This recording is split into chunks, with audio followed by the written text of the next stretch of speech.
Oh, we are live. That was the perfect opportunity to catch.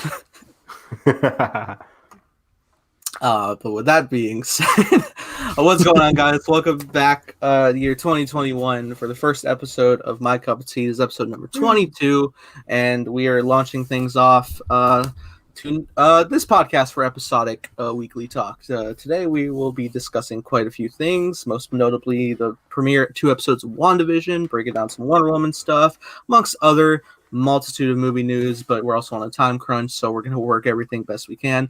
Joining us as always, we have Evan. Yeah, glad to be back. We switched over My Cup of Tea to Fridays now because we realized, hey, 2021 seems to be the year Marvel is coming back with the vengeance with a lot of these Marvel Disney Plus shows for the next couple of weeks and the whole year, basically. It's going to be back to back. So I can't wait to dive into WandaVision from the jump and talk about how we enjoyed that and our thoughts on Wonder Woman, which we didn't get a chance to speak about over the break. So I've been eager to talk all things Wonder Woman spoilers as well. And also joining us, we have Carson. Yeah, what's going on, guys? We're back in full swing. Back-to-back nights on the podcast. Feels good to be back. And yeah, yesterday we got all of our Star Wars stuff off our chest. Got our rants out. We got everything in order. And today the rest of the fold is just everything else. It's weird that we all saw Wonder Woman a month ago now, basically and I was trying to think about it before the podcast. I'm like, wait, okay, I gotta recontextualize the movie in my head because I didn't forget it, but I'm like, okay, this is what happened. This is what the scenes were, and so yeah. And WandaVision, of course, 2 episodes. I'm so excited to talk about it. It was well worth the wait, and I can't wait to dive into these MCU series on My Cup of Tea. All right, so we are officially in Phase 4 of the MCU. Wow, you're right. Wow, that's a big sentence to address because there's just so much to come. It's really exciting. It's also exciting the fact we're in the first Marvel Studios produced specific TV show. Yeah, it felt weird when I was watching it. I'm so used to watching these Disney Plus shows going on 2 years now for The Mandalorian, so it felt kind of familiar. I was even watching it at the same time I usually watch The Mandalorian. But this is new. We're in Phase 4 of the MCU, still in the MCU timeline, still 2023, but Phase 4. Very interesting, very interesting. Yeah. It right from the jump, Marvel Studios logo, good to have back. Also a little update as they do per installment. Yeah, I liked that. It included scenes from Endgame and some Endgame, Ragnarok. There was a lot of Phase 3 implemented this time around. That's cool. Yeah, I liked that. Yeah, and you said in your reaction, Nathan, that Falcon Winter Soldier was supposed to be the Phase 4 starting point back when before the release dates were kind of flip-flopped. And then you said that also that Kevin was kind of glad that this ended up being the thing, and I think it's kind of true because even from the logo, it's just a refreshing start, and just this whole style of this first episode to jump into it. It's just super cool to see him commit to something, and not just have a gimmick of it of 15 minutes. They went all out, and it's awesome. I think as a result. Yeah. Yeah, it's funny because I knew going in, all the reactions so far this week were all oh, they really commit to this sitcom aesthetic, and Kevin Feige and the producers have been hyping up this aesthetic the whole time. But I still thought going into the first episode that it was going to start off with Wanda going into the suburbs and then creating her little universe. I didn't know it was boom, you're in. You better commit 100% to this sitcom and let the audience slowly figure out what's going on through a little bit of the teases in the first 2 episodes. Yeah, a lot of set mystery to begin with, which is always exciting. I'm really intrigued just from the jump, but I'm also I was really happy that they actually stuck with that. It's literally majority of the episode you just watch and it's this just feels like a sitcom episode from back then. They're just that committed. It was surprising, but also really enjoyable. And I don't know if this surprised you guys. it was funny. Like I did not expect these episodes to be funny, but they really were. Like especially a lot of the Vision stuff was hilarious. There's a lot of like There's a lot of that old. oh he's like, you're so dense today, Vision. He's like, yeah. Like just the funny stuff like that. Like you're so right, Carson. There's that one guy that's Vision's workmate, like the guy who gets getting shitted on every episode. Like he's the butt of everybody's jokes. He's the funniest person. The messed up guy. Like when the boss came over there, he was like, "You don't want to be like the last guy." He was like, "I didn't think a 5-course meal would be had a string quartet." Yeah, he's like, "War turtleneck." Like, oh. That's when the comedy really worked for me. Parts of it in the beginning, I'm like, okay, this is like that 50s shtick, like not really that funny, but I know what they're kind of going for. But then when it went to like the Vision stuff, I started to like get the hang of it and everything, and I started laughing more. Yeah, I love the whole like set aesthetic and like acting of like in that time period. Yeah.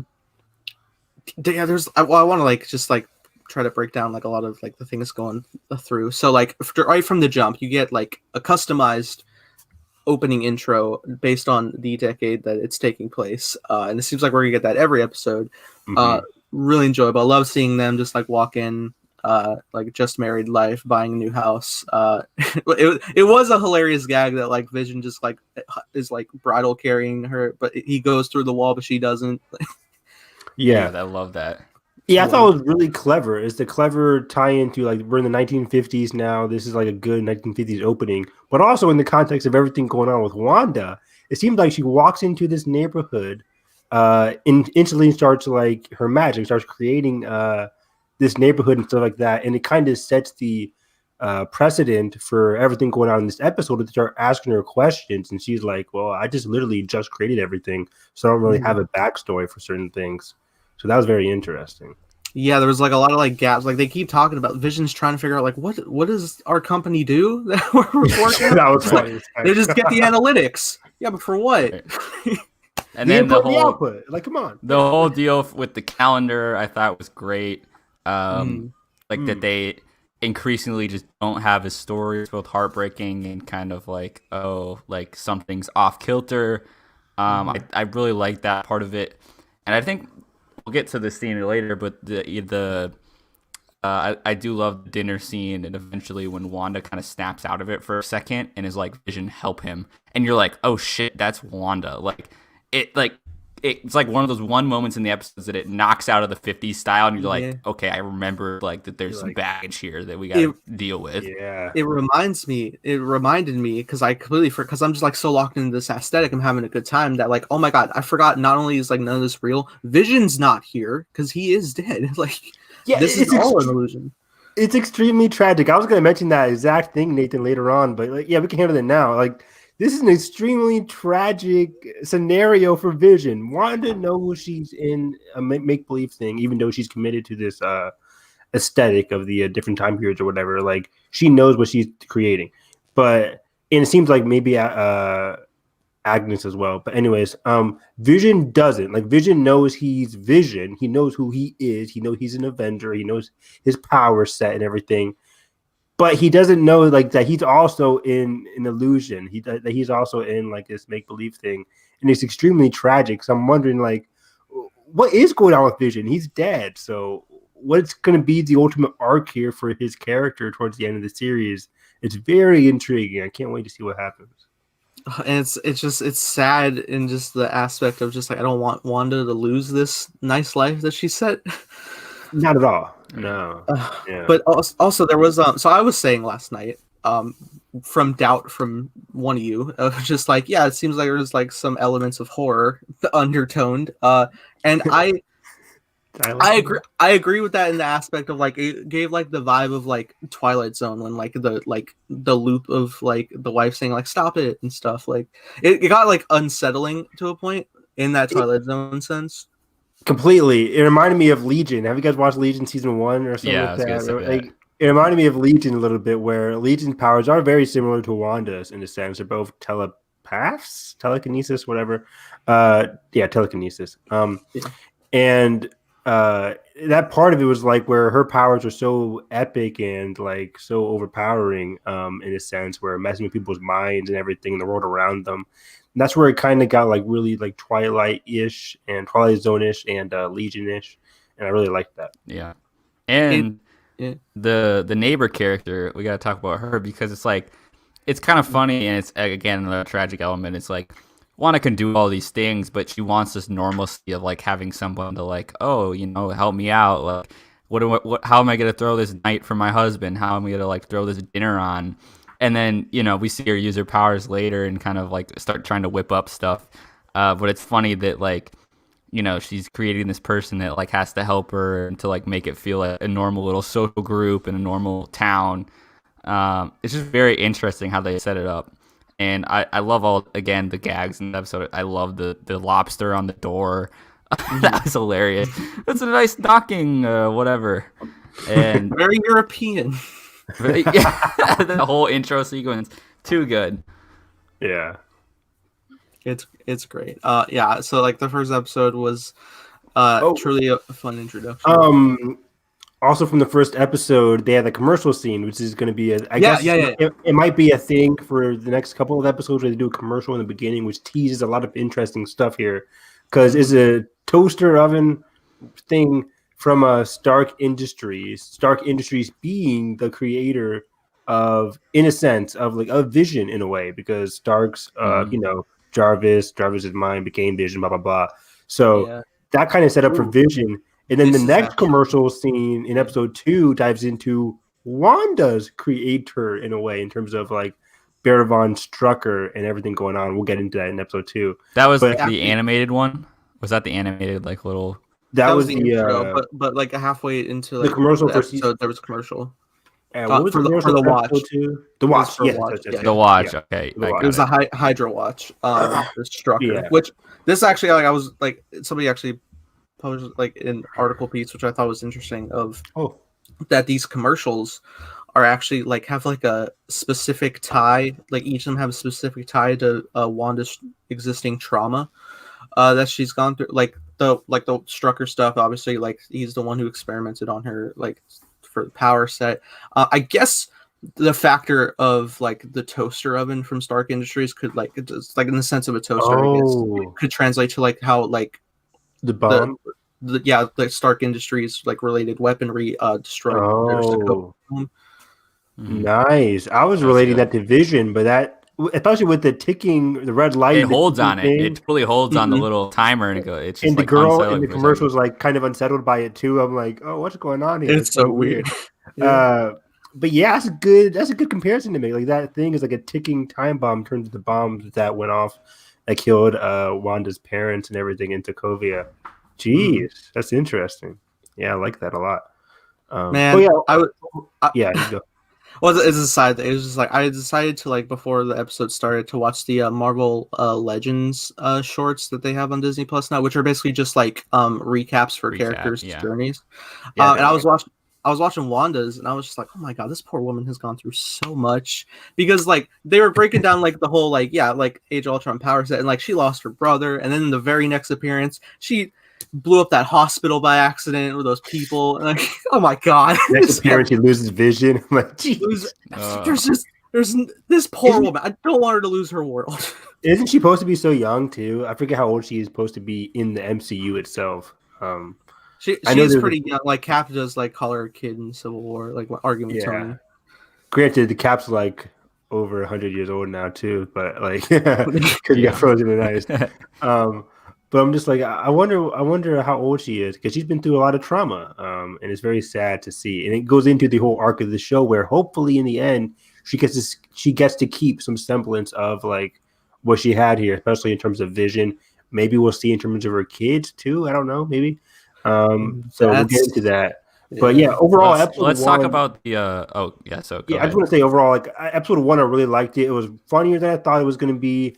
The horror elements in the dinner scene were really interesting. I made fun of Nathan yesterday. I was the one who I was like, it's not going to be that horrific. But when that scene came up in the dinner scene, I always like a good dinner scene. I always like it. Every Twilight Zone. And it was really good. It's like, okay, he was slamming his fists on the table. The tension was rising up. And then when we started choking and nobody moved. I'm like, what is happening? Like, does nobody realize this guy is like dying right now? And then Wanda like speaks up and yells, and it gets really crazy and just like really made it like a memorable moment for episode 1. I really liked it. Yeah, but and it's like Wanda's glitching too. It's like she's kind of stuttering, and like it's like interesting because she can't remember. She can't think of her a background. She can't think of a memory of. She just kind of jumped into the comfort of her mind. She didn't exactly. She jumped in like we saw in the intro. She bought a house. She created this whole thing, but she didn't really set up a backstory for it all. One negative though for this episode and for I guess the next episode. It's the short runtime. Like the episode ends like at 22 minutes. Did you notice how long the credits go? What the heck? It was like, really long. But that's what I want to talk about.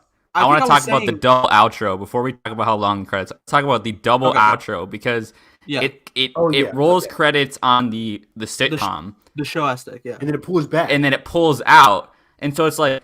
I got to think like what to the outside world, what is the appearance of it? Because it'd be really interesting if like canonically in what they're seeing, like Wanda's reality is this controlled TV show. Like that's what they're kind of like. Not yet, Emma. Not yet, Emma. We're getting to that after WandaVision. Or it could just be a fun credits thing that they did. I'm up for either, but I want to get your speculation on those kind of things. Of like the person like watching the monitor. What are they watching? Yeah. I don't know how they have like a tune in to like the reality being a broadcast, but it was interesting because I noticed when the dude hit the notebook shut, he has a S.W.O.R.D logo, the organization. So official confirmation there. Can you explain what S.W.O.R.D is real quick? S.W.O.R.D is like another organization like akin to S.H.I.E.L.D. But I think they were primarily like a lot more like space usually. Exactly. Intergalactic in a way, kind of relating to the teaser at the end of Captain Marvel with when Nick the big Fury. SUVs show up in this, you'll know that's them. And the big SUVs pull up. Yeah. Somebody said like it could be I'm blanking on her name, the girl from Thor, the annoying friend. Darcy. Yeah. Somebody said like it could be her, like. Maybe like looking in on that. It looked like a guy to me. I'm not sure. But going back to what they were looking at, I assume it's just going to be like Wanda in a random house in modern day, just like moving her hand. That's all they kind of see. But we're watching it through Wanda's eyes, and we're seeing a sitcom, and they're not seeing black and white sitcom. That would be kind of weird. If I speculate from the trailer, which is gonna like dive in throughout these 2 episodes and beyond, it seems like they have like some sort of like organization camp like set up like around like an entire like a few blocks of a like around the bubble, so to speak. Like suburbs neighborhood type deal. Especially like because there's gonna be some scene later where like Vision flies up to like stare at it all, but.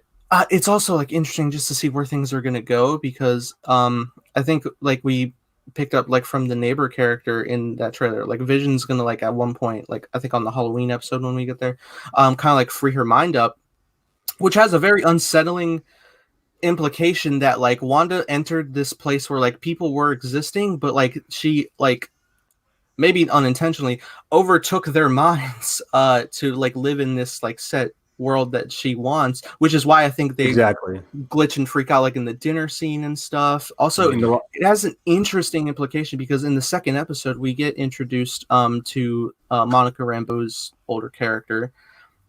She's the lady like hosting the talent show and stuff, the clipboard, and she was like meeting with Wanda, like interrupting the meeting earlier on, and I don't think she's like aware that she's like everybody else that she's in like the mindset. I don't think she's like in a thing that she can break out of. Yeah, at least I think she went in and then forgot. Like I think she knows what she is, and then she walked into the Wanda's reality. Then she forgot. Because she kind of just pops up like mid editing. Yeah. I think she literally just pops up next to her in that little circle of everyone talking. Well, I can totally see that being the case. Well, that's an interesting thing too. Is just because I feel like there's something going on. Okay, there's a cat on my lap.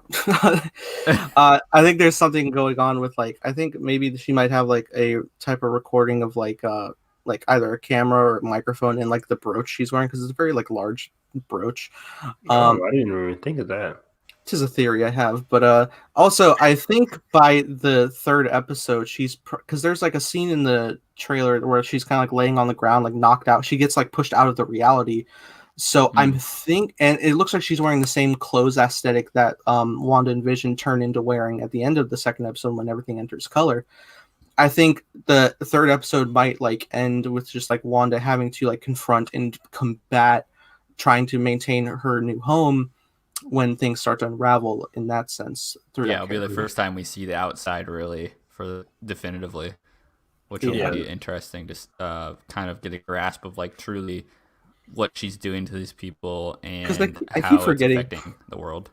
Yeah, because I keep forgetting there's like other characters popping up from like previous Marvels, because we got Monica Rambeau from Captain Marvel, like, and like a adult phase, but also it's interesting to just think like the detective from Ant-Man and the Wasp and Darcy from Thor is gonna like pop up, and I don't know what their full affiliation is gonna be, but I'm intrigued to see like how they're gonna factor in.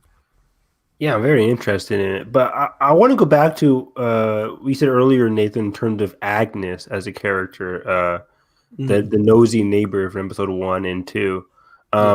It seems like I still think she's going to be the antagonist. I still think that she knows what's going on. I still think, because there's a scene in episode 1 where she's helping out with the dinner, bringing the lobster and everything, and she's like, "You can get this over in a snap." And I'm like, is he teasing Wanda here at some point in the show?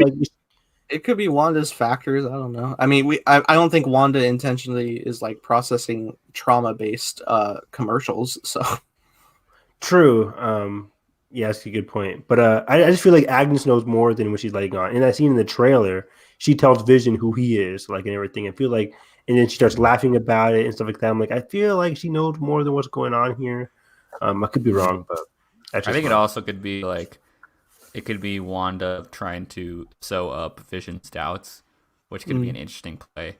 The other characters as Vision starts to kind of figure things out / kind of like question everything. Yeah. So that could be a cool angle, and maybe we see somebody quite literally just like glitch out and become an antagonist purely out of like that they're stuck in this, and everybody else is like that they knew these people as different people and stuff like that. Like those kind of conflicts that come up would be very interesting. Yeah. And I real quick, let's just discuss more about the second episode. Love the updated intro with like the animation. I thought that was really fun. Cool. It's so cool. These theme songs are so catchy. They'll probably be on my Spotify playlist just because I'm like that. Also, just the whole like dynamic of Wanda and Vision, like trying to like get into like more of a friend basis with like the community. I thought was interesting. I think Wanda just like kind of like just went along with it, but I think Vision like really wanted to like go and make friends, and that was a hilarious dynamic in just the sense like he's just like trying to fit in, but he's just still like an android, so he's just like, oh, I don't eat food, or wait, well hold on. Yeah. and then he's like trying to like make a gossip, but he's just like, oh yeah, Norm here, he's a communist. Like what? Yeah, I was like, Jesus, man, you can get that guy killed. Everybody just dies laughing. Okay. Yeah, no, I took it as like that guy probably actually is, but like nobody else is gonna believe it. It's kind of funny. I'm like, that's I don't remember the word, but it was like a play on. The dude was like, they were talking about like chewing gum, like is it the gum food? And I think Vision was. I'm not gonna remember the word, but he was like, it's something for like menstruation or something. Menstruation, yeah. And the dude's just like, no, I don't do that. Yeah. Okay. But yeah, then you get into like the whole issue where Vision accidentally swallows gum and it has like that old school tech aesthetic, which is funny. Just and like we get drunk Paul Bettany just going full cheese on stage, and it was fantastic. Amazing. I died when I was like watching it, but then I died like while editing too, where it's so simple, like right from the jump, where he just bumps into the like little pillar and he's like, ladies, I'm so sorry. Oh, it was so weird. My favorite is I didn't know what was going on. I knew he swallowed. I thought he was like going to slowly die or something because he got stuck in his stomach. But he turned drunk and it totally threw me for a loop. I was watching. I was like, dude, just phase it out. I know. The my favorite gags of like that whole sequence were the card trick where he's like, "Is this your card? Is this your card?" And he just Honestly, keeps going. still kind of worked in the sense that like the last card was the card. Right. And so he pulls that together, and then he tries to pronounce the vanishing cabinet or whatever. He's like, she's like, the mysterious cabinet, trying to like correct him because nobody understood what he said. It was brilliant. Nosy neighbor's like, "Are you sure you don't want my husband as a volunteer?" And he's dying. He's just like, no, like, so serious. And he's just so funny, dude. It's amazing the whole time. And I was also like really cool, just like watching Wanda also have to like clean up the act to like make it like obviously like it's a trick. Like after, because like as soon as he started floating, I was like, oh my god, hold on, like stop. What are you doing? These people. Brains. Wanda's powers here are so fascinating, where she's creating objects out of nowhere. Like she creates the whole pulley lever thing, and then she flips a table to make it seem like one dimensional and everything. Which is the dude who's like constantly getting just trashed on. He's like, that was my grandma's piano. Poor guy. He's the best. Oh man, that'd be so funny if he was like an inside agent too, or something. Dude, that'd be hilarious. What was the last trick though? The last trick, they the mirrors. Yeah, they did. No, they move what's her face into the cabinet. Oh yes. And she's like, "Well, how did you do that?" And then they're like, or before that, before that, for like the mirrors, is like what they did was like, Vision faced his hat through himself. Yeah. I was like, how are you going to explain that one? Yeah, and they just did the mirror thing, which everybody's like, "Oh wow!" And it's like, even one person was like, "Is that how mirrors work?" And I'm just like, "No, it's not." It's not, but it is now. Yeah. Yeah. Oh, dude, it's so funny. It's so fun. I love this show. This is gonna be great. And then then she teleported Monica Rambeau, who's going by, I forget her name in the show now. It's like Gwendolyn. It's a fake name, Gwendolyn Candace. Something. Yeah. Gwendolyn.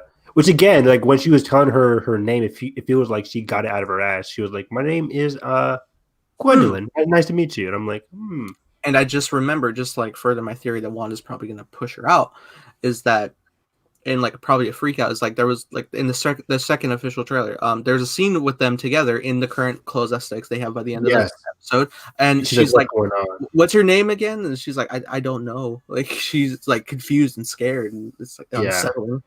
Very interesting. I think that was like in the 70s or 80s, so we could be seeing that sooner than later. And the whole end part there was very fascinating. Yeah, even she had no idea what just happened. She was like, I was just over there talking, and the next thing I know, I'm in a box. Like, what's really going on? So, very curious to see where she goes in the next episode.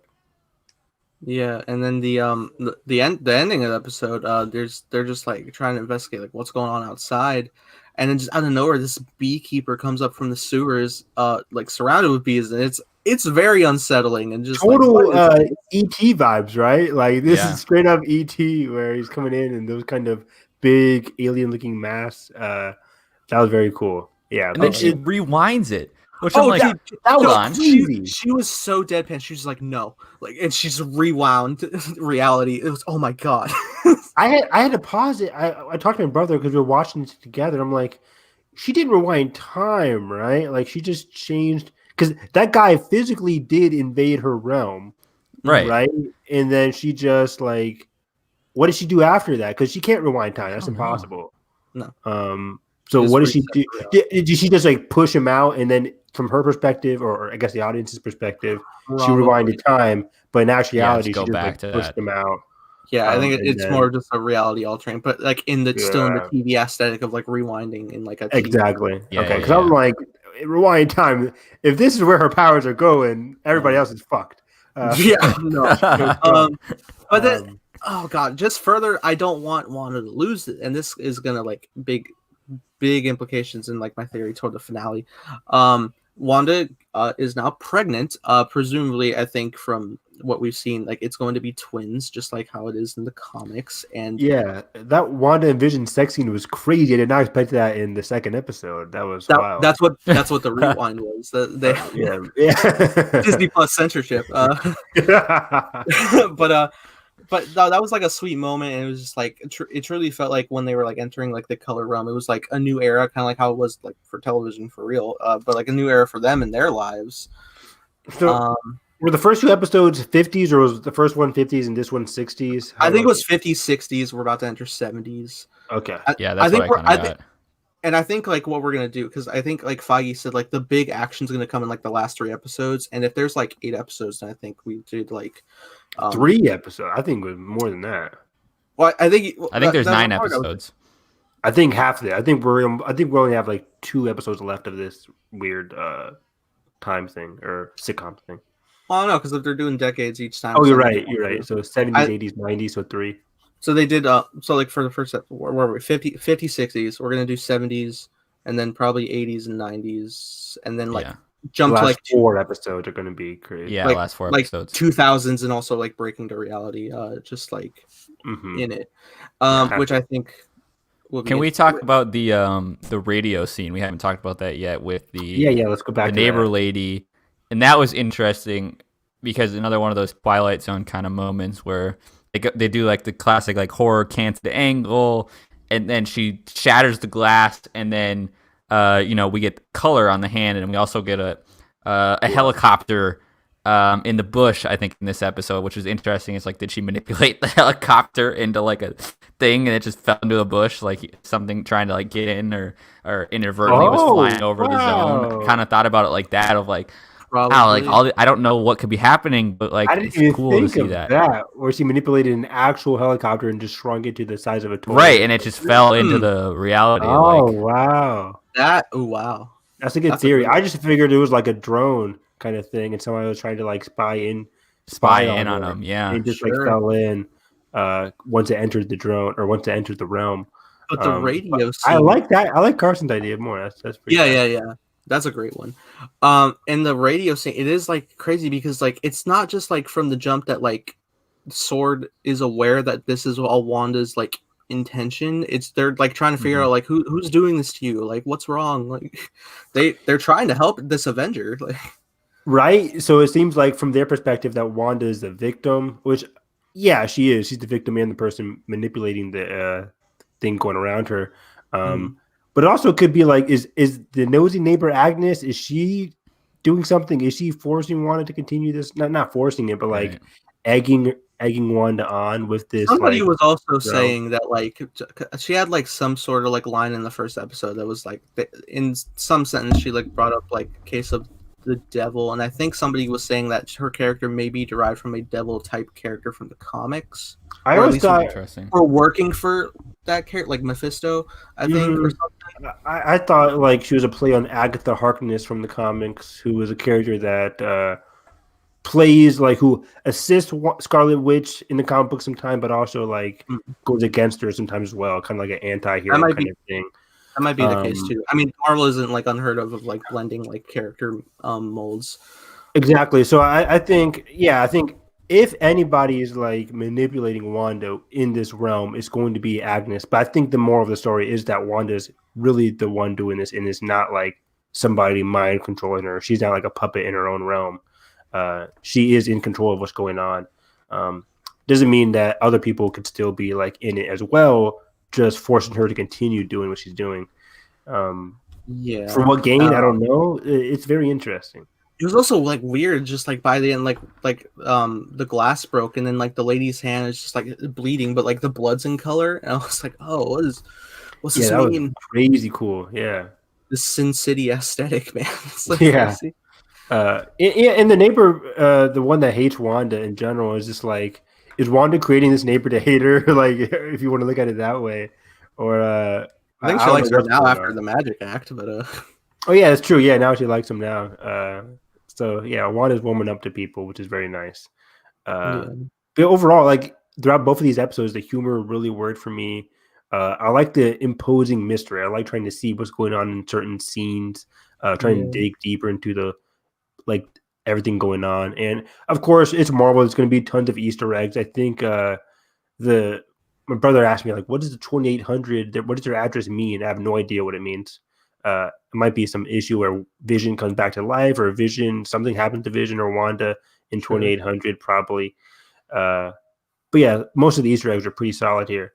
And yeah, and this there was another Easter egg of like the person that directed the first sitcom episode of WandaVision, Oh, and was it was one of the classmates from Spider-Man: Homecoming, uh, oh, wow. which I found interesting, like as the Spider-Man carryover. I wouldn't have expected that. That was just a fun like a little Easter egg to see.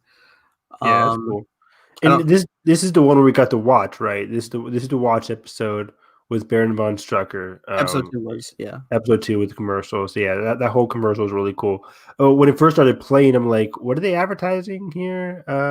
And then they show the watch and it shows Hydra. I'm like, oh, this is really cool. I don't think Hydra's gonna have anything to do with this series, though. No, I think it's I just like don't. her past that she's dealt with. Yeah. But also, just to finish my theory from earlier, with Wanda being pregnant, this is going Oh to yeah. create like, a lot more like emotional stakes in the sense that like when Wanda is going to get ripped from reality eventually, or her fake reality, that this is probably going to like create a snap in her mind. I'm pretty sure that's what was happening in like the House of M storyline, which was a different case in the sense of like we had existing mutants in that, and like basically by the end of I think by the end of that story, or like somewhere in between to cause the event, Wanda can alter reality to such a high degree that she just kind of like spoke into existence like no more mutants, and then there weren't any, which Yeah. was a huge ramification. So I think what's going to happen is like It's Wanda's the going to have to go through opposite. all this turmoil, losing her like children and her husband again for like a third time because Infinity War hates me. Uh, and we're gonna. I think that's gonna create a big rupture causality. That's gonna like have to bring Strange in for the multiverse of madness to fix up. Yeah, I think overall what she's setting up here is like the opposite of House of M, where House of M was like the eradication of 95% of mutants, where this one's going to be the creation of mutants, at least going to lay down the seeds for those mutants and weird Yeah. multiverse things going on.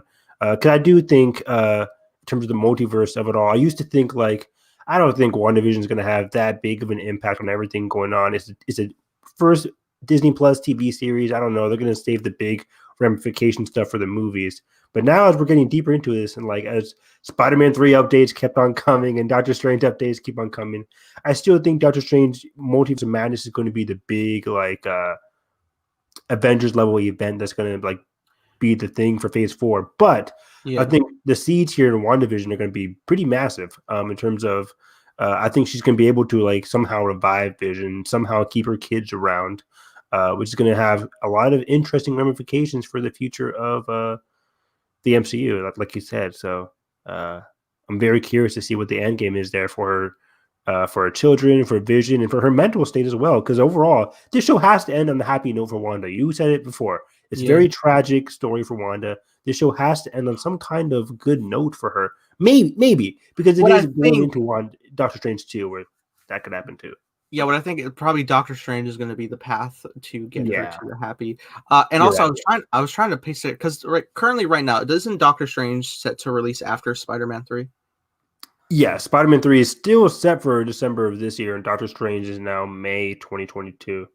Okay, so now what I'm going to piece together is what I'm thinking is they're going to have the whole WandaVision course of like the reality altercation happen by the finale, and then I think we'll get to Spider-Man 3, and because look at that, like it don't even have like proper news, and I'm still talking Spider-Man 3. But what I think is going to happen in that sense is like what I pitched before is we're going to go through a normal Spider-Man 3 story, not multiverse based overall, but then we'll get a functionality of that which will have Strange, which is why Strange will like be there, not to. Oh wait, Carson's having a second to connect. Here we go. Open. There we go. Okay. You guys hear me? Yeah, Yeah. Carson, did Okay, you I hear don't know it? what happened. your audio is not like Oh, I think he's good now. I hear him adjusting the mic. Oh, okay. Well, it just sounded different. But okay. Okay. Well, I just yeah. started. Carson. um. What were you saying, Nathan? Okay. Yeah. Well, I didn't get too far, so I wanted to like a small recap for Carson when he's. Carson, can you hear me? you can Thumbs go up. ahead. My mic is not Okay. turning on for some reason. Oh. Okay. Okay. Oh, I hear it now. Okay. All right, so basically, like what I was saying is like what I think is there's going to be like huge reality ramification by the finale of the end of WandaVision, and in that Mm. causality, based that we know that Doctor Strange 2 happens after Spider-Man, I think Spider-Man 3 is going to go through its own adventure, but by the end of it is going to have the reality multiverse ramifications by the end, which will have the involvement of Strange here and there, which is why he'll have to take off probably from Peter's scenario to have to deal with whatever's going on with Wanda, which will bring her into his film. And that, I think, would also support my theory that Spider-Man 3 is going to be its own film that will then jump to a Spider-Verse type film. But that's where I'm at currently with that. That is where you're at. I still think I think Spider-Man 3 has to begin with the multiverse to set up the villains. Like where the villains going to come from? Is he going to be like surprised? Are you thinking like Peter's going to be surprised by the villains, and then by the end, Well, Strange explains to him that hey, these are multiverse villains. These are who you've been fighting for the most of the film. well, I guess it depends like when the ramification will come, because what I like keep imagining will happen is like we're gonna go through the whole storyline of Peter like on the run being framed for murder, having to clear his name, while also could factor in Craven as the villain because we had that report that we talked about, and I think that would be the like primary focus, and like we'll do like we can have the whole Daredevil like clearing name in court stuff, but then like the like I think like the castings of Jamie Foxx and Alfred Molina will be like setups for the actual like next following Spider-Man film. For that, Evan, please just listen. uh, I didn't say WandaVision isn't gonna be scary. I didn't say anything. Your face. But I'm sticking to my guns with that because like at least would that not be the better outcome anyway instead of like having to overcram Spider-Man 3? Better outcome. I don't know. I think just for me, I don't want two movies about multiverse stuff, and that's what it seems like. Well, I mean, what I mean by that is like it'll be just be like an ending setup for the next. So it's not really the primary focus of the third film. but the villains of Spider-Man 3 are going to be multiverse villains. Like Alfred Molina, Electro, those people are all going to be people from different realms. Well, yeah, but like all the reports are just saying like, yeah, they're set to appear, but it's not necessarily that they're going to be the primary focus. Because what happened to that Joel Kinnaman type Craven actor hunting for report we did? That was like one report from one person, and it never got corroborated by anybody else. The main villain was like Electro. I thought Electro was going to be the main person. That's what a lot more sources have been on. The Joel Kinnaman thing was from a rumor from Daniel RPAK, whatever his name is on Twitter. Okay. I still think the main villains are going to be Spider-Verse villains, and Spider-Man 4 is going to be something completely different. But we never know. That's good. That's going into 2025 territory. We don't even know what's going to happen with Spider-Man 4 because John Watts is doing Fantastic Four now. So we don't know if he's coming back for Spider-Man 4. Anyways, it's also so interesting that like Feige's currently playing coy of just like what is the ending of Phase 4? He's like, no, we'll have to see. He won't confirm it, man. But yeah, I think WandaVision, like I said, I'll own up to it. I think I'm completely wrong about WandaVision's importance. And I'm very curious to see how it leads into Doctor Strange, how it leads into like, because Monica Rambeau is in this. So, and she has ties to Captain Marvel. So WandaVision is in a way setting up a little bit for Captain Marvel 2, setting up for Doctor Strange 2. Maybe even Spider-Man. We don't know how the connection there is with Spider-Man yet, but maybe Thor 4. Just Love and Thunder, just because of like Darcy's involvement, and we know Jane's going to return. And we know Loki's going to return. Yeah, so it's all a big like ramification possibility. I think it'll be like a sense of like what Age of Ultron had in like the sense of like it introduced like a lot of like things that are going to like spur out to like the greater story of the phases, because like it's so funny when I rewatch Age of Ultron. There's so much. It's just like, all right, we're setting up. Here's Wakanda, and here's the stones, and here's the Sokovia Accords, and there's everything. Crazy, right? Yeah. But Do you remember hearing the article where somebody was saying like they're in close connection with Spider-Man 3? Was it Doctor Strange or was it the person from WandaVision? Or they're working closely with Spider-Man 3 to get that connection? I think it was Uh, WandaVision. There was was it? something of it. Yeah, I'm like, am I I don't making know. that up? I don't think I am. It was something in regards to the production for sure. But yeah, no, that was definitely like a report that was like on. I don't know if it was like for specific VFX or if it was like set design. I don't know, it was something like that. Yeah, I'm trying to look through Twitter, see if I messed up, if I missed something. But yeah, I think Spider-Man is something like is it going to lean into that? I have no idea. It's Can't going hear to you, be. Carson. Oh, Oh Oh, wait, now you maybe. can hear. Wait, say something again. okay. Can you hear me? Yeah, we Yeah. got you. I know. Okay, so I forgot the issue. One of my charging / USB ports is broken, Hmm. so I can't I can no longer charge my computer or power my microphone through that port. And I only have 2 USB-C ports on my laptop because Apple is dumb and tried to future-proof their computers. So now I can have microphone or I can have charger, and my battery has drained to 4%. And so now It's I'm not gonna go get terrible. I'm gonna go get headphones that have like the microphone that's closer up, because my AirPods will die if I use the microphone on that. Okay. Okay, cool. So I'll be. I think Yeah. they're on here actually. All right. Oh, that's cool. Anywho, continue.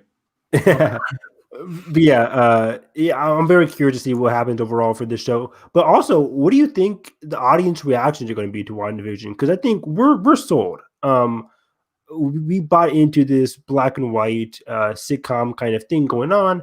But I know like my teacher, my mentor teacher at school, he was very like, I don't know, Evan, about WandaVision. I don't think it's going to be that good. It looked kind of weird, which was kind of like what I was early on when I heard the initial reports about WandaVision. I'm like, it looks sitcom-y. I don't think I'm really going to be into it. But I bought into it. I bought into the humor of it all, the mystery of it all, the Twilight Zone of it all. And I just like the WandaVision chemistry too. So I wonder how the normal audiences are going to react to this. It also kind of goes into maybe these episodes are so short because they want to speed up the process to get to modern day. Because the first Yeah. episode is like what 22 minutes, if that. Like Yeah. there's like 7 minutes of credits. Yeah, episode 2 is like 30 minutes. Episode There 2 was is like a whole. There was the fact that there was a whole 7 minute of credits left. I was like, are they gonna have like an end credit scene per Me episode? too, right? And there was Yeah. nothing. They did like the full like end credit like secret, which I like that they kept that for like how Marvel's all cinematic does that. But then they just have like another 7 minutes of just blank credits. I'm like, okay. I mean, I know it's a larger production for like Marvel Studios and stuff, but it's like, wow, okay.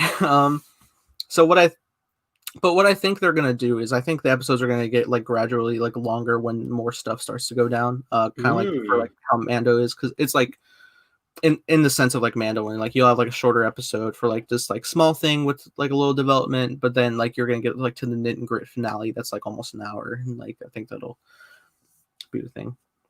Okay, interesting. Yeah. We got a comment here from Emma too. Yeah, most people I know have loved it. That's awesome to hear. Yeah, I really most of the people on my Wait, timeline have also loved it. Emma, we're spoiler reviewing. You're here. Whoops, you're right. Well, Is this any better? Can you guys hear me? That's good. yeah, Great. yeah. Okay, cool. But yeah, in terms of like popular, I think I like. Well, I will say I think I. Oh, you have me on mute. Okay, okay, cool. Well, pop prompt when Wonder Woman's coming, but yeah, what I've gathered. Well, I guess we're done with spoilers pretty much. What I've gathered is like. I think I did enjoy the second episode a little more than the first one, and I feel like maybe people did too, because like I uploaded like my reactions back to back, and like normally like when you like are like watching the series, like the premiere and the finale you get like the top views, and I don't know why, but like I got double the views on the second episode than the first one. I mean, I guess the first one's a lot more simplistic, but I mean that was just kind of like an interesting thing I was looking at. Yeah, the first one didn't have enough. I guess you would say meat on the bone. Besides like that dinner scene, it was kind of like teasing the audience of what the show really is going to be, and that's like what you have to do for your pilot episode. I think it's part of the reason they dropped 2 at once is because to kind of get the hardcore fans and us who are talking about all the different Because 2 has a lot more implications with like all like the Right. different like Yeah. reality breakings. And you start to understand that the entire show is not going to be like that, and you get very explicit hints that it's going to like go in and out and kind of. I mean, we get that in the trailer, but someone who's tuning in on Disney Plus and click the banner. Yeah. I know LED lights are the best. I feel like so like. Now I gotta get them. Fuck. I need to implement. I got like these whole like colored light bulbs for like lip sync stuff I'm working on, so I've got to like implement those more. But I'm also working on green screen, so like what can I do? Nathan got a green screen, Carson got LED lights. I'm sitting here with a freaking lamp. Evan's got curtains. Evan's got a clean room. That's all that matters. Yeah, some people came by to look at the apartment, so I'd like clean up my stuff earlier. But yeah, but overall, this was a solid premiere. Premieres plural. So let's get into Wonder Woman now. Yes. Okay. All right. So my journey with this film. First off, I had to work Christmas morning. Yikes. Mr. Scrooge did not let me stay for Christmas. But okay. But also a weird scenario because like for some reason they were like, "Oh, hey, new guy who worked 3 days. Can you open this store by yourself for this onslaught that's coming?" It sounds so like retail, like service industry. Like, all right, you got the ropes. Just go now. Just you got it. Let 200 people, or because it was the busiest day since probably 8 to 10 months since it's been that busy at a theater because Wonder Woman, it's crazy. It hasn't been that busy since, but no, like consistently for like 7 straight hours, I was just like on my feet, moving around, serving popcorn, selling collectible tins that I have a bunch of. But yeah, it's just it was busy. It was Christmas. I've never like really experienced the theater on Christmas Day because I've never gone. I know Evan, you have.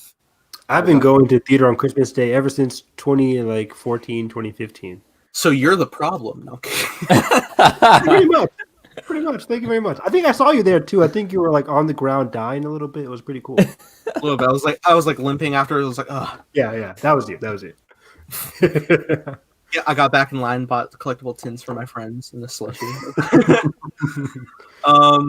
But yeah.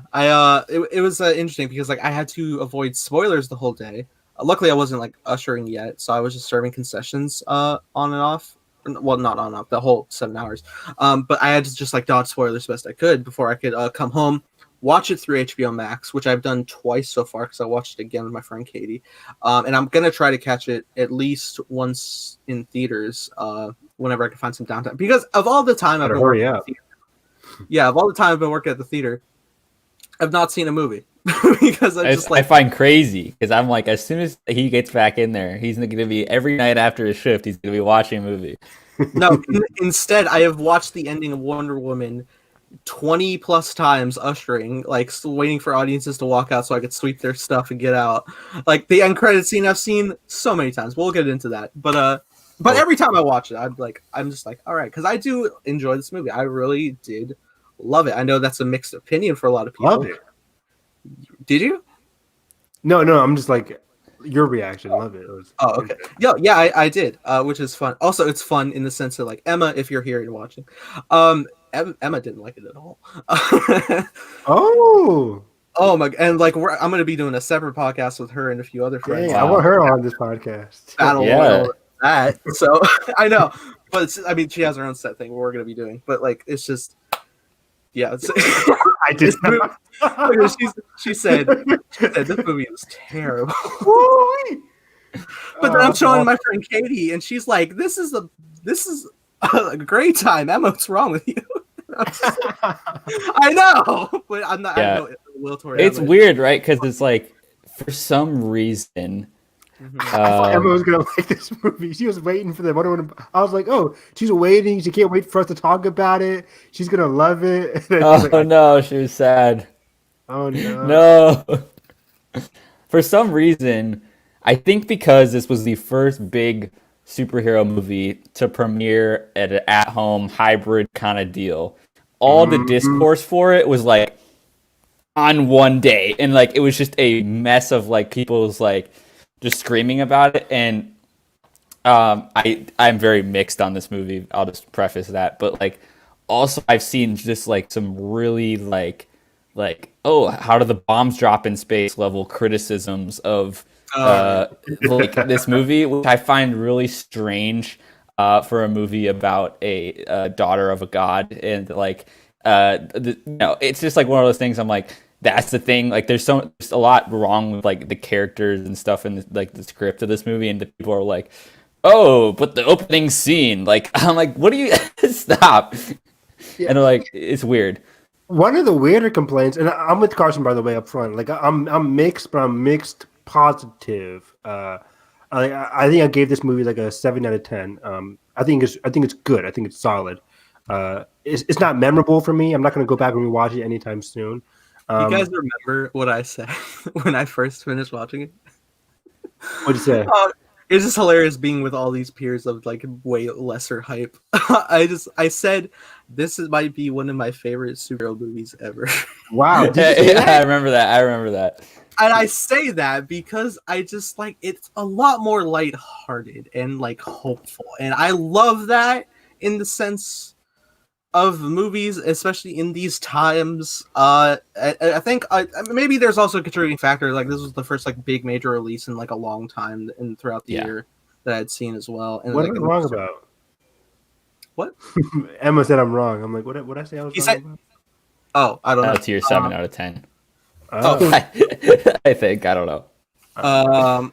But yeah, just going through this movie, I don't. It's insane. I still need to edit the video. Wait, hang on. No, okay, Supergirl is lighthearted. Guardians is lighthearted. This was boring character assassination. Oh my god! Jeez, character assassination. All right. Well, I think that goes into what she did with the whole controversy around what she did with Chris Pine and that weird guy who was supposed to be Chris Pine. Right. It was weird. I'm mixed on that, but I have some takes on that when we get to that.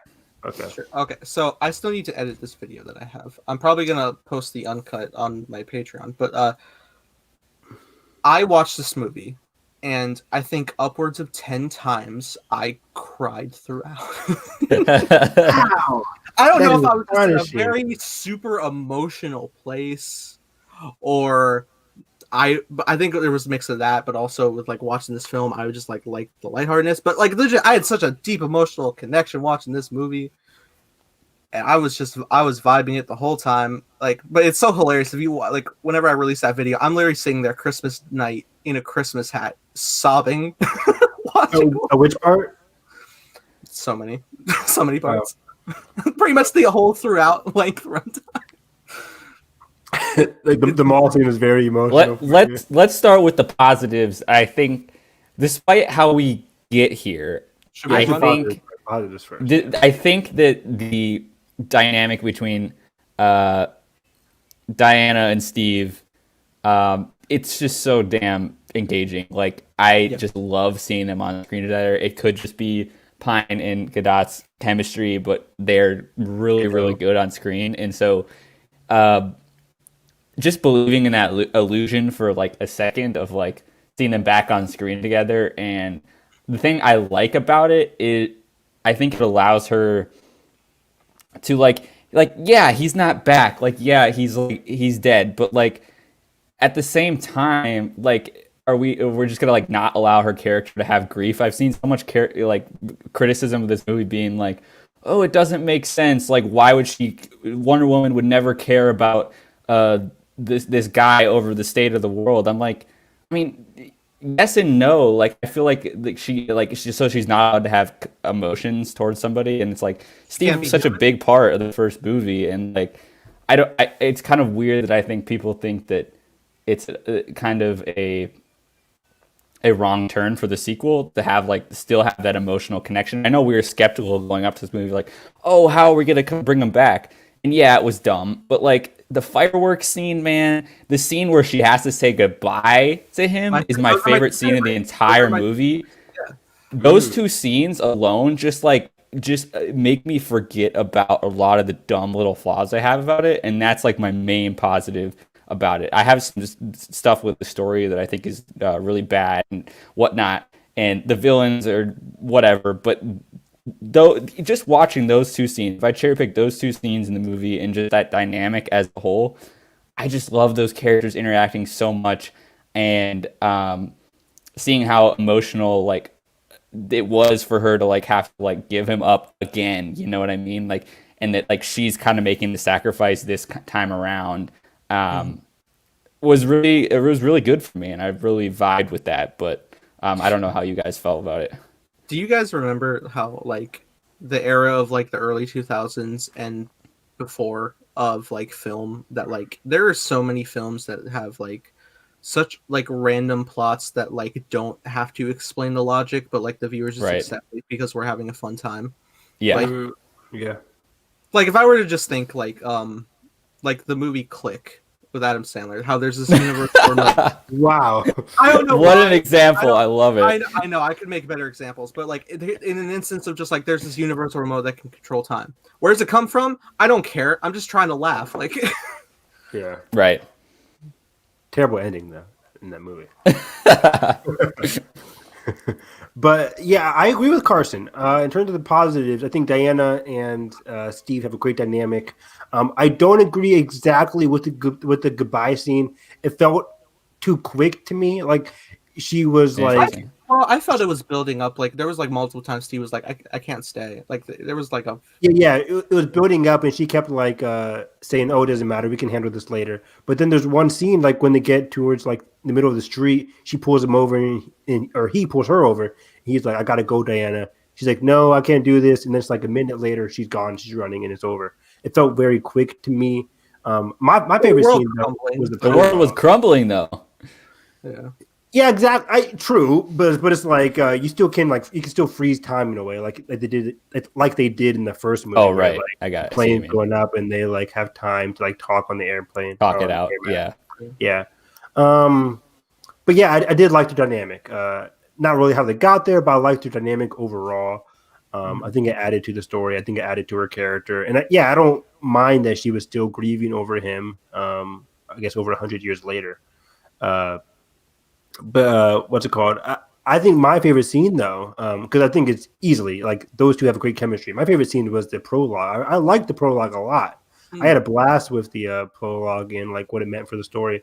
Some people said it didn't really add anything, but I'm like, the prologue sets up the entire theme of the movie. Yeah. Like It's this theme of truth, like not Truth, like and like you can't like cheat your way to the top. No or whatever. shortcuts, right? No shortcuts. Yeah, which is exactly what Maxwell was doing in terms of like shortcutting and And I Cheetah.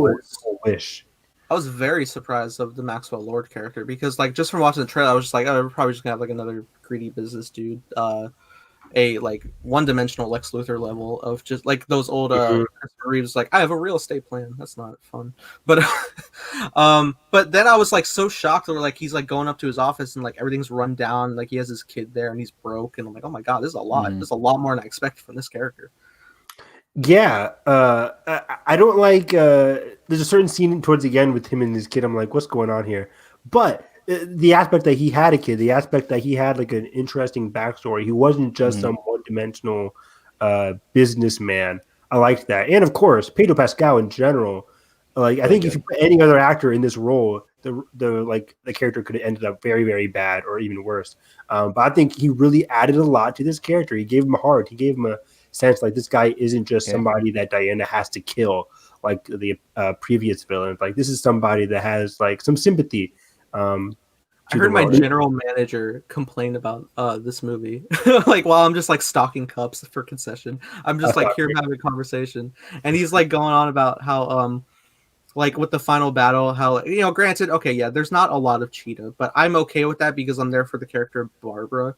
But also he was saying that like the whole final battle is just like talking and stuff, and I'm just like, what? That's not a bad thing. That's not a good criticism. It's funny because people were complaining, saying like, "Oh, well, the final battle wasn't action." This is why I come for the Zack Snyder Justice League. I know he'll give me the action I want.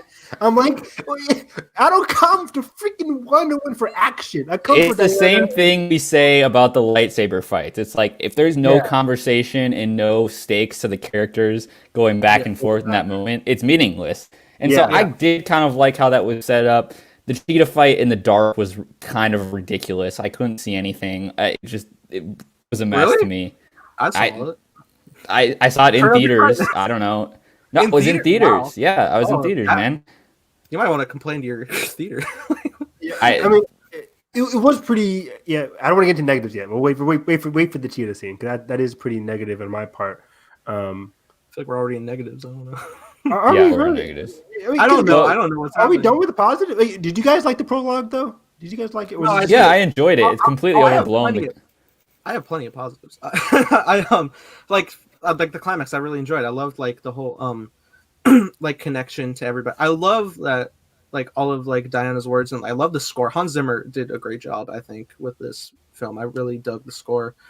But yeah, when she's like tied to Maxwell Lord through the lasso and like speaking to everybody, which threw me off for a second because like when she was like saying like her message, like she was speaking to everybody else, like she's got it kind of like for a second she's like looking to the audience. That felt like a fourth wall break for a second, and Yeah. but I was also already in an emotional state, so I was like, Not me. oh, I could kind of get for that like just like ideal for like the world we're in now, which is Yeah. great. But then like pans out to everybody with like the lasso and everything, which I really enjoyed. I really like that. Yeah. I like the whole like ending with Pedro's character and his son. Him just like breaking down like I'm not a good father, but I'm just like I'm trying to be and stuff like that. I thought that was really good. Yeah. The Wish Stone. Wishstone had We'll get to the rules of the wish stone because that is part of my negatives too. It was very here and there. I'm like, what is the purpose and how do you? The rules were just all over the place. I will agree with that. Like, I'm a very stickler for the rules. If you set up a rule in your movie, stick to it. And I think this movie like went back and forth. What were the set rules? I'll try to defend it. Let me try to. No, because when in the end of the movie, when the son wishes for his father to return, it's like sometimes it's instantaneous, sometimes it's not. It's like okay. Like one point, yeah. Didn't he wish this for his dad to be like either just like have good things or be good or something like that?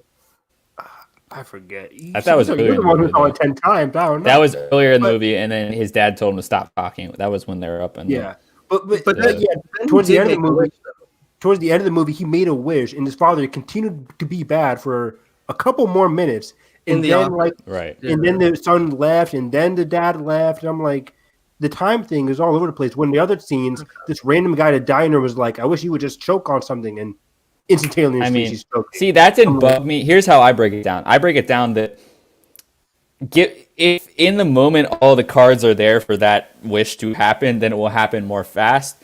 If, for example, there's a distance that the kid and the dad are like way far apart, like a helicopter over an ocean apart, it wouldn't make sense for the stone to just like teleport him there. Like, you know what I mean? Like, and so I guess that there's a little bit of plausibility there, but it's still kind of dumb.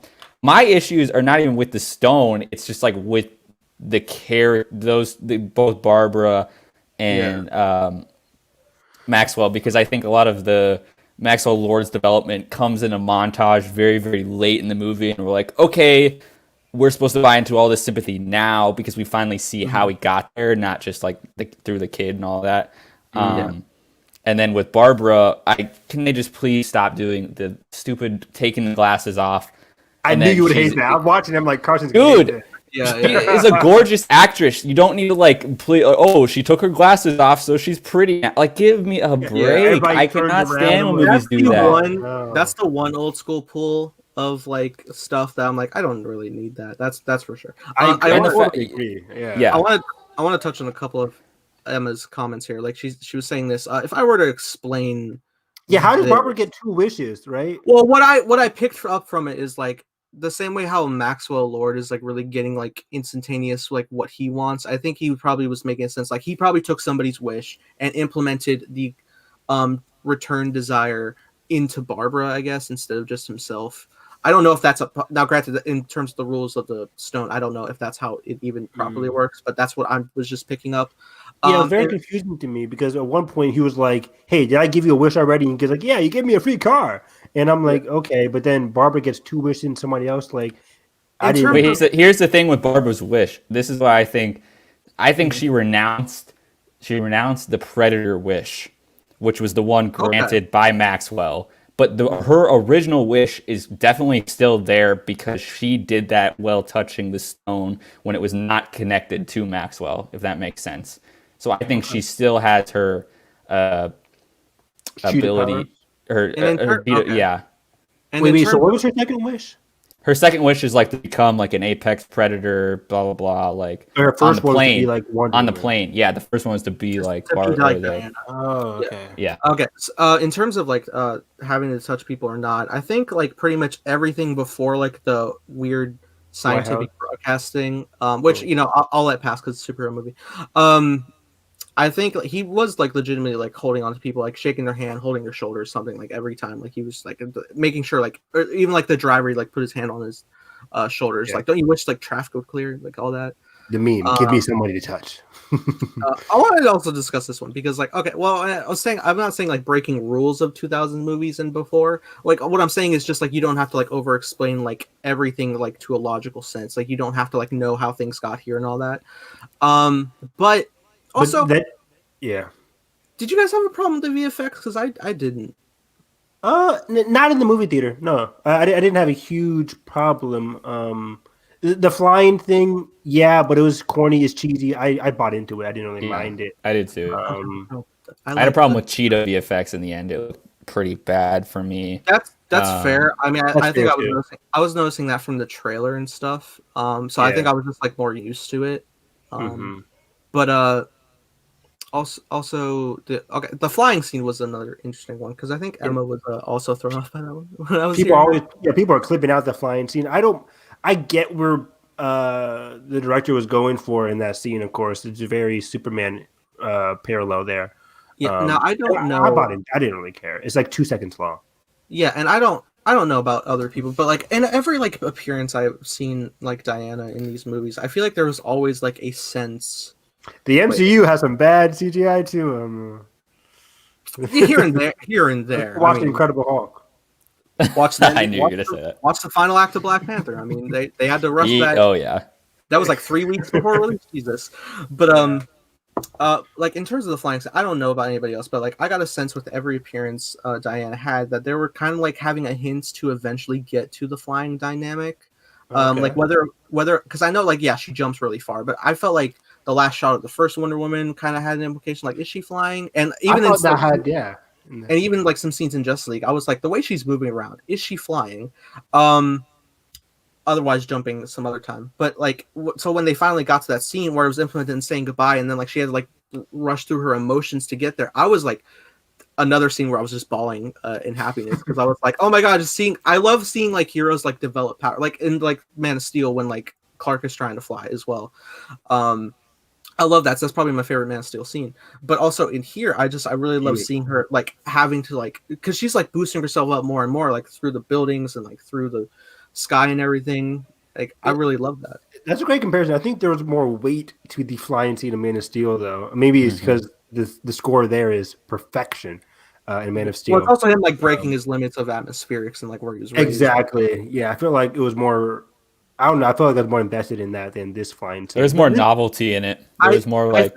I think in the sense of Man of Steel, it was in a sense of like pushing boundaries and like he was like surprised within himself that he could do it, and so that's where his amusement came from. But with Diana, I felt it was like a more emotional tie of like having to like push through like barrier and stuff like that, which learn to let that's what I think is like my favorite thing about this film is just in terms of like themes and stuff is like it's obviously like it is like a very large scale film with like everything that's going on. It's a global, it's like it's insanely large, but I feel like with the way they're telling the story and like how like lighthearted it is, I feel like it has like a more like personable feel to it in its storytelling, even though it's at such like a large scale. That's what I was like really like attached to with watching it, and I think that's what made it like stand out for me more than like other superhero films or like end of the world stuff. I guess I expected it to like I expected it to like so the whole deal of like titling it 1984, right? I expected it to still have like that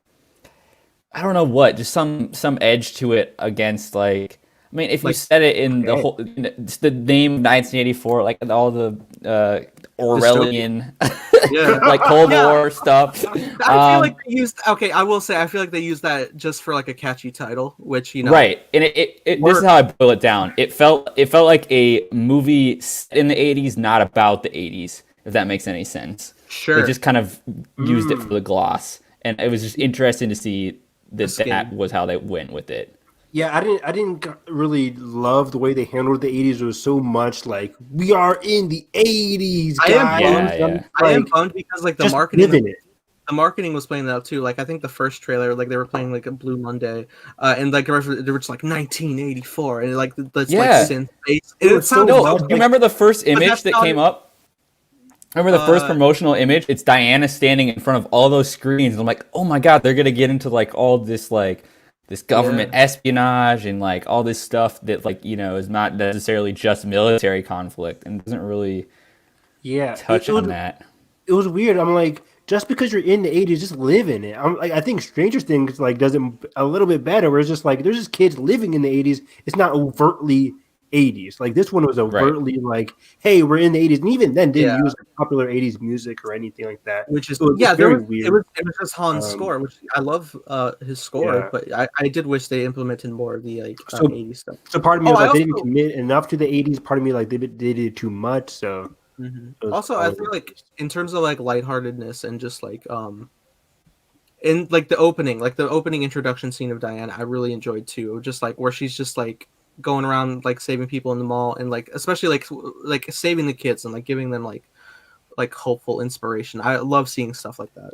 I liked it too, but that was the beginning of it where I'm like, this is starting to get really cheesy. Where I was like, I hate being that person. Yeah, remember this? I'm like, this was the first thing we ever saw from Wonder Woman 1984, and I'm like, oh my god, they're gonna like actually do something. It's gonna be so cool. Yeah, right. Yeah, and they don't really. The only reason they do this, the broadcast, was about the final thing, that how he broadcast the signal, which is hadn't really, no weight. But to it. The whole mall scene, I'm like, I hate being that person, but just like it was so cheesy for the negligence, and it led to the negligence of a lot of like weird character moments, like the daughter, the black daughter, where she's just staring while somebody has a gun. Like, I was like, what are you doing? I think like, that's where it's just getting like the cheesy level. What's the parent doing at this time? Like, I don't want to be that like that, but it's just like, right. It was weird. The same thing happened in the Middle East, wherever they were.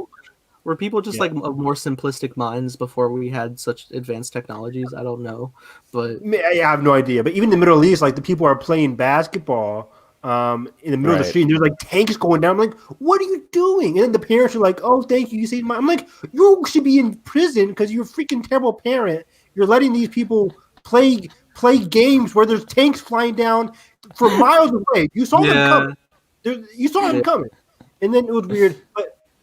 That gets into my whole big issue with this movie, and that's like the scope of it all.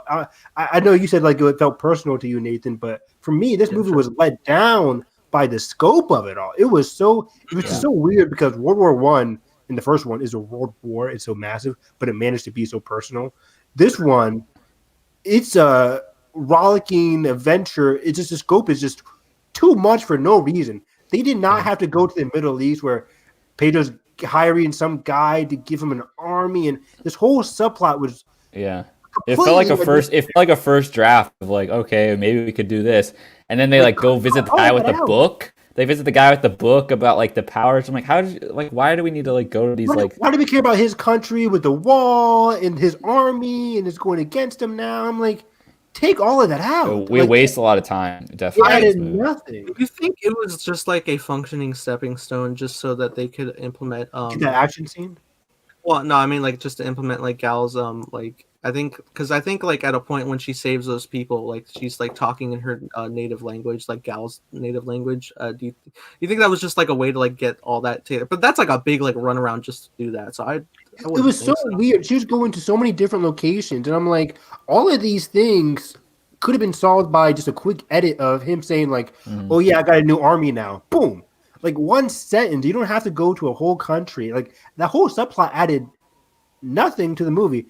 What I also didn't like, I liked Diana. I mean, I guess it also does like it like exposed that Diana's like getting weaker from losing her power because she gets shot and stuff. True, but you can show that in a variety of different ways. They You show can, that you can, yeah, during yeah. the White House scene. You can say like, oh, she's not able to handle Cheetah. She's not able to handle some guards or whatever. Like she's slowly Yeah. losing it there.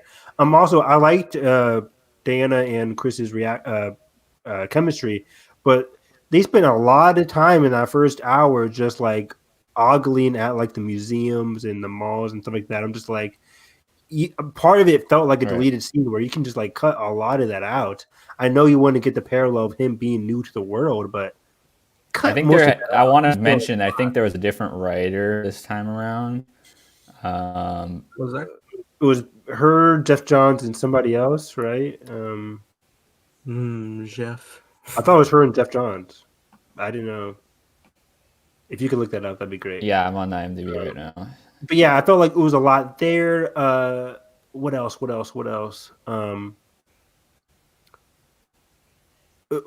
How did she give up in the White House again? I kind of forget what happened there. Well, she got beat down like to a point that like I think that's just a sense to her power set getting weak. But I mean, I will agree with them in the sense of like Cap, because like even like Cap's arm was broken and he resealed that with his broken shield just to like stand against a whole army. But that's fair. Like I'm sure Diana would continue. So the writer here, the screenplay credits are Patty, Jeff Johns, and this guy named Dave Callahan, who WB has gone all in on. His first big credit for writing is Godzilla, then did Zombieland Double Tap, Roma 1984, Mortal Kombat, Shang-Chi, Spider-Verse, Into the Spider-Verse 2, the Expendables 4, and now Disney's Hercules reboot. So this guy is getting hired like crazy. Expendables 4 coming? I guess. I don't. Incredibles what? What for? Expendables 4. Expendables 4. Let me look at the first movie though to compare if there was a different screenwriter with Patty and. I think it was Patty and Jeff. I mean, I don't want to blame this bad script on this random guy who's doing a lot of different things, who sounds like he might not have a lot of say in the script, right? Just by the look of how much stuff he's doing. But yeah, I think this mostly has to come down to just Patty and Jeff. Same thing for the. I mean, they did the first one, so you get what you get.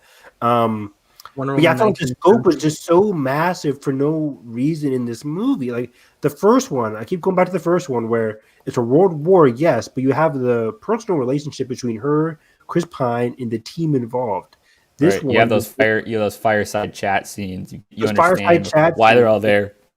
This one, there is a lot of walking and talking in the first hour. I guess mostly to establish Barbara as a character. And I did like most of Barbara as a character. I liked her. I liked her. Okay, sorry to interject again. Yeah. Alan Heinberg exclusively did the screenplay for Wonder Woman 1. Patty did not have a screenplay credit on. Okay. Alan Heinberg did the screenplay on Wonder Woman 1. Jeff Johns not have a say in the first one? Either? No, Jeff Johns doesn't have a say in the first one either. Zack Snyder, Alan Heinberg, and Jason Fuchs has story credits, and Alan has the screenplay credit, which is interesting. Interesting. Okay. I was wrong. Yeah. So I guess you can blame Jeff Johns and Patty Jenkins here. I'll blame Jeff Johns. Jeff Johns. Just with all the Ray Fisher stuff that's coming out. Exactly. Yeah, I think I would like to hope that this is his last time writing some movies, but yeah, it's Warner Brothers for you. See. Yeah. But yeah, I just felt like this movie did a lot of like globe traveling. It's the same exact issues I had with Aquaman, where like they're doing this whole like Indiana Jones shtick going on there. Like between James Wan and Patty Jenkins, I get it. You love Raiders of the Lost Ark. You don't have to put scenes like that in these movies. Like Aquaman had like the whole Raiders scene and everything, going to different cities. This one had the whole truck scene. So I'm like, Jesus Christ. It was just a lot. It was this movie is just very unfocused, and that's one of my big issue with a lot of blockbusters when they get to be. I like Aquaman. Worldwide. No, I know. Look, I know there's a lot of dumb stuff, but you know. Yeah, I think here's the compare. I think it's good to compare the two because I think Aquaman doubles down on itself. I don't think this movie does on its cheesiness. Like I think this movie tries to be 3 movies at once. I think Aquaman kind of knows that it's that. Okay, that's a good in a sense. Yeah.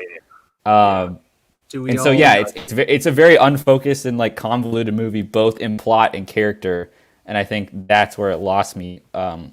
And that's where I kind of Yeah. just compare it to the first. And I'm like, it's just not there And it's so for me. interesting. Because I think, like we all know, this is a very light-hearted movie. Like the heart is Yeah, there in the movie. I can see the heart in it, but unfortunately, towards the end of the movie, the emotional investment of that heart it just isn't there. It's kind of evaporated by the time the end of the movie gets there when she's speaking to the audience. I'm just not emotionally yeah. invested. It felt like Kingsman 2, which I hate to make that parallel because that movie is garbage. Pedro's in it. Pedro is in it. But yeah, by the end of it, I'm just like I just wasn't emotionally invested. They never really connect with the Diana and Cheetah's relationship. It's like she just kind of leaves. They never had a closing relationship, which is kind of weird because the whole first part of the first hour of this movie is setting up Cheetah and Diana. But by the end of the Right. movie, they really don't have a scene together after they fight. Really? Yeah, and they really don't have any the remaining scenes they have. They're all besides the White House stuff. It's all like check-ins earlier in the movie over the phone, and there's not like any like more development after the plot takes off, which is weird to me. It's weird, right? Yeah. Like they sacrificed her relationship by diving deeper into the Chris Pine thing, which I Yeah. think that begs the question: was Chris Pine necessary to be back in this movie? I think in general, I do like their chemistry. That's been Mhm. established.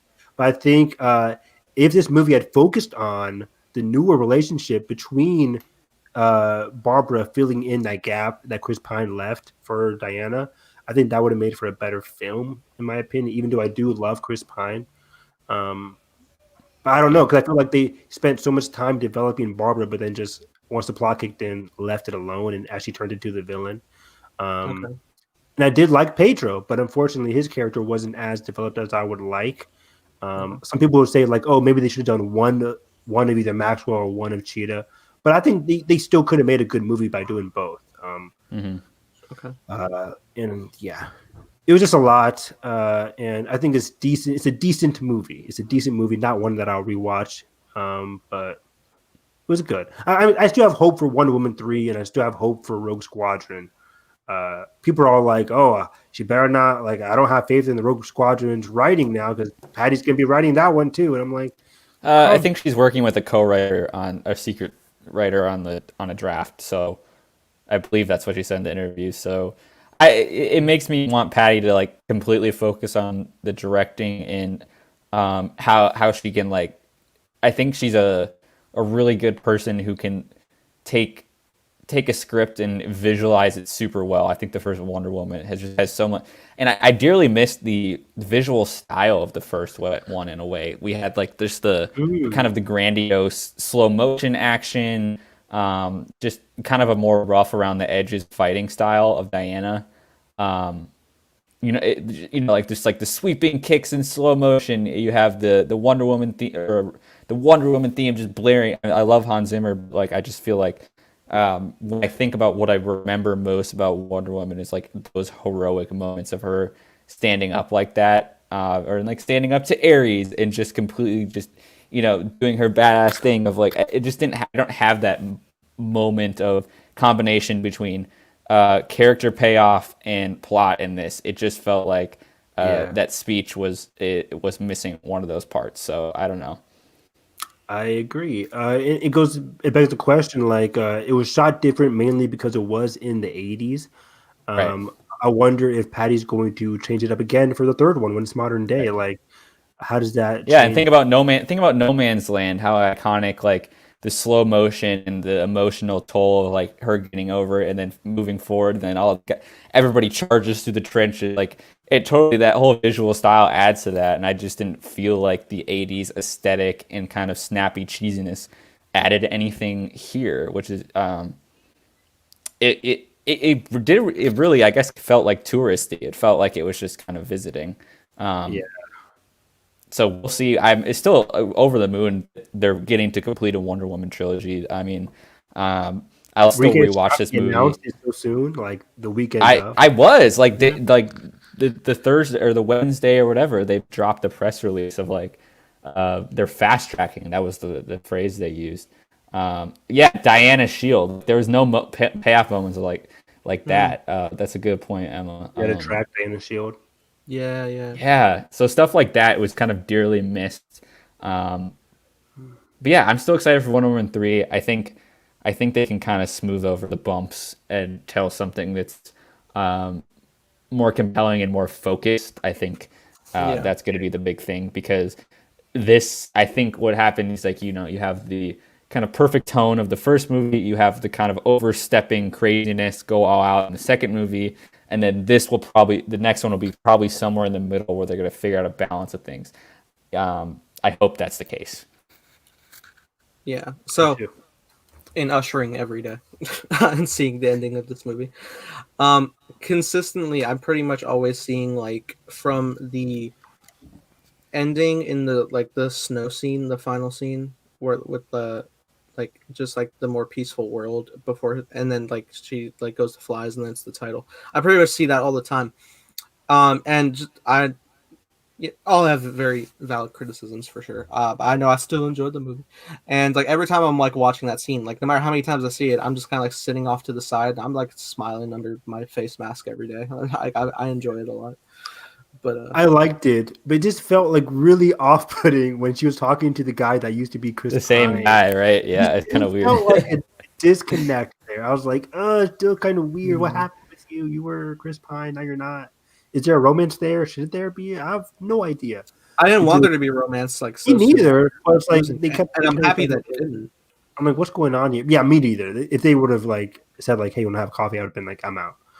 That would have broken for me. But I kind of took it as that Diana doesn't have to be defined by those past kind of past traumas. Like she can move forward and it progress in society because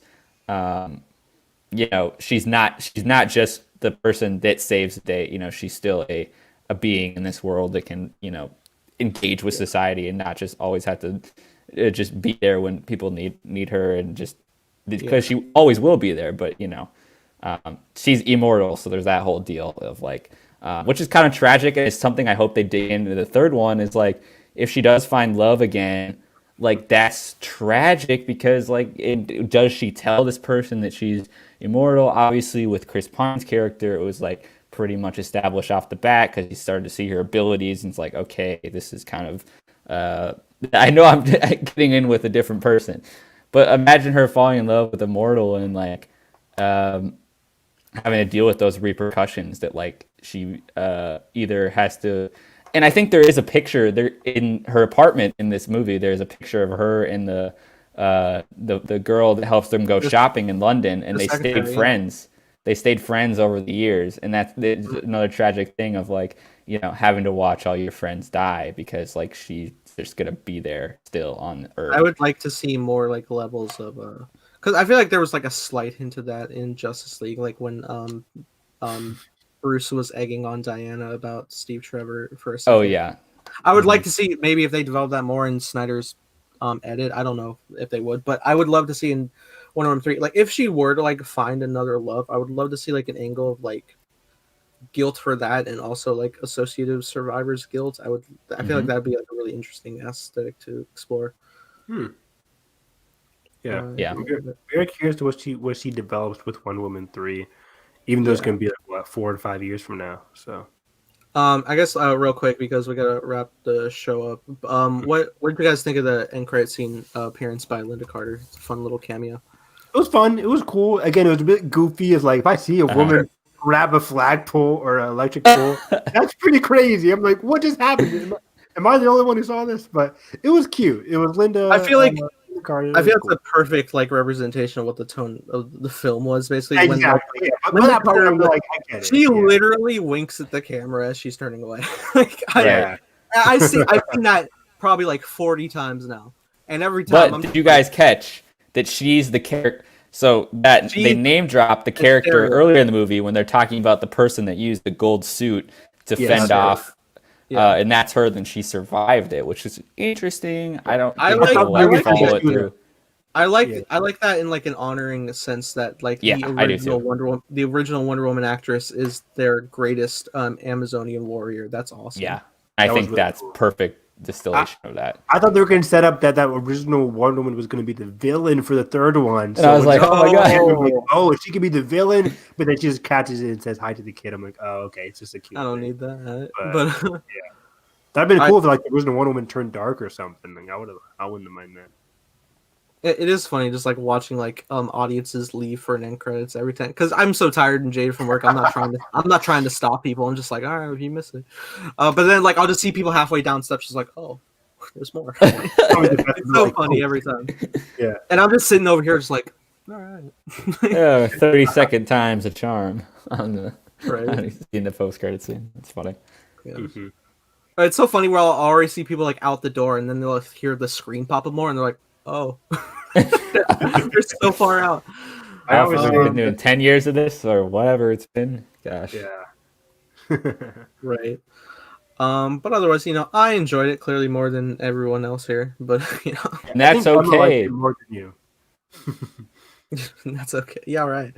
All right. So I think that would about do it here. I mean, I know we wanted to maybe to get more topics, but I do have to take off. Yeah, that's fine. We can save it for our because we'll probably have a more less reviewy episode next week. We'll have more news Exactly. topics that we can dive into. Yep. Yeah. But otherwise, we still thank you. Emma, that's hilarious. All right, perfect cap to the episode. Did everybody have fun here? Did Emma have fun here? She was pretty much the only consistent viewer. That was a fun time. Thank you guys for joining us on this podcast. Evan, where can the good people find you? You can find me on Twitter at HarrisEV9. Yeah, find me there. Gushing about WandaVision. I'm finishing Light of the Jedi this weekend, so I'll be gushing about that this weekend. A lot of High Republic stuff. It's always in my head. I love this era so much.